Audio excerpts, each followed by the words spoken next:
Salut à tous et bienvenue sur Pile High Tech, j'espère que vous allez bien.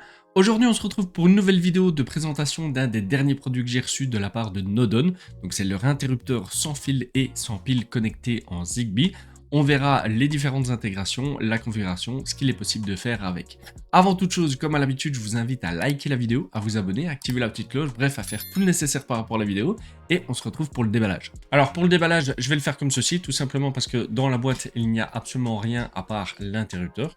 Donc l'interrupteur, c'est un interrupteur entre guillemets standard, donc il y a une plaque de finition et vous allez pouvoir venir mettre l'interrupteur sur votre mur. Le gros avantage de cet interrupteur, c'est qu'il n'a pas besoin d'être branché ou il n'y a pas de pile.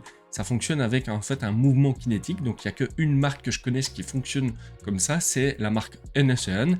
Et ici, c'est un interrupteur de Nodon qui utilise N-Ocean. Et donc, à chaque fois que vous allez appuyer sur l'interrupteur, ça va envoyer le signal et le courant qui est généré en fait par l'appui du bouton va faire en sorte que le signal est envoyé. Donc ça, c'est vraiment top parce que c'est un interrupteur que vous pouvez placer sur n'importe quel mur à presque n'importe quelle distance et il fonctionnera directement pour les automatisations, par exemple pour allumer ou éteindre un appareil, ça vous pouvez le mettre sans devoir le brancher, tirer des câbles électriques ou autre. Donc pour ceux qui sont anti-pile ou qui ne veulent pas faire de travaux pour tirer un câble électrique, cet interrupteur est fait pour vous. Alors maintenant, évidemment, on va voir les intégrations dans Omi Pro comme je le fais d'habitude, et puis on le verra dans Home Assistant avec Z2M et ZHA. Alors avant de parler de l'intégration, on va juste parler de l'appairage. Donc l'appairage, ça se passe comment? Vous devez rester appuyé sur un des interrupteurs pendant 7 secondes. Alors, il faut savoir que chaque interrupteur, donc ici il y en a 4, chaque interrupteur a son canal par rapport au Zigbee. Donc si vous ne savez pas lequel, c'est simple, vous allez rester appuyé 7 secondes sur chaque pour savoir lequel est repéré en tout cas par la box. Et une fois que ce sera fait, vous devrez appuyer pour authentifier entre guillemets le bon canal sur les deux boutons. Donc ici en bas et en haut, d'accord. Alors comment vous pouvez le savoir qu'il est à l'endroit ou à l'envers? Mais ici à l'arrière, vous avez une flèche avec I et O. Et donc vous savez en tout cas que c'est comme ça.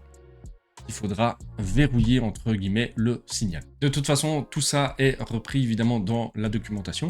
Maintenant, on va voir l'intégration dans la Omi Pro. Donc, nous voilà sur la Omi Pro. Je vais faire gagner du temps à tout le monde. L'interrupteur n'est pas du tout intégré sur Omi. Alors ici, même si on rajoute les applications qui sont fournies par Omi, donc l'application officielle de Nodon, on peut voir qu'il y a des choses qui sont prises en compte, telles que les switches on-off ou les switches multifonctions. C'est pas notre cas. Et si on va sur l'application qui est fournie par la communauté, on peut voir qu'il y a différents éléments qui sont pris en compte. Ici, je vois bien un wall switch, mais on peut voir que la technologie qui est prise en compte, c'est le Z-Wave, alors que nous, c'est du Zigbee. Et ici, on peut voir qu'il y a une pile, alors que le nôtre ne possède pas de pile et pas de raccordement électrique, vu qu'il fonctionne avec un mouvement kinétique. Donc, en tout cas, à l'heure actuelle, l'interrupteur n'est pas du tout supporté sur la Omi Pro. Donc maintenant, on va voir ça dans ZHA. Donc pour ça, on va aller dans les paramètres.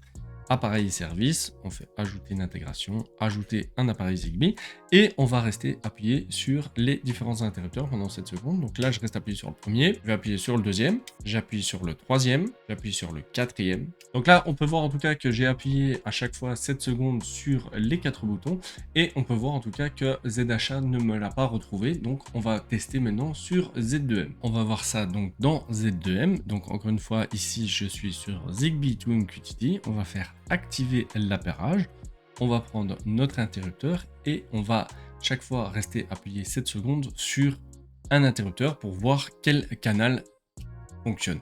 Donc ici je reste appuyé, c'est pas celui-là non plus. Voilà, donc ici on vient de voir en tout cas que il a bien été repris. Donc encore une fois, on appuie sur les deux pour verrouiller le signal. Et donc ici je peux faire désactiver l'appairage.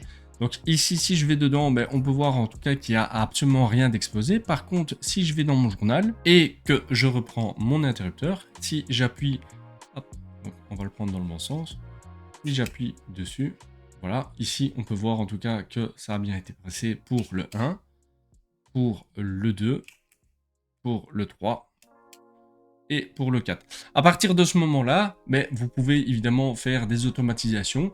Donc ça, évidemment, on verra dans une autre vidéo.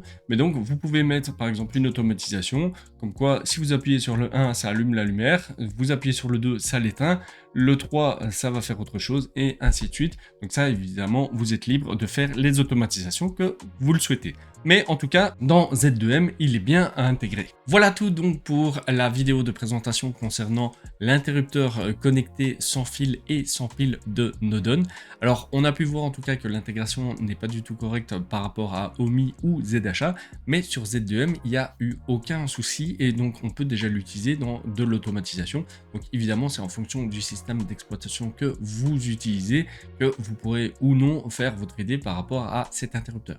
En tout cas, n'hésitez pas à me dire ce que vous en pensez en commentaire. Si vous avez aimé cette vidéo, n'hésitez pas à la liker, la partager, vous abonner et on se retrouve pour d'autres vidéos. À plus!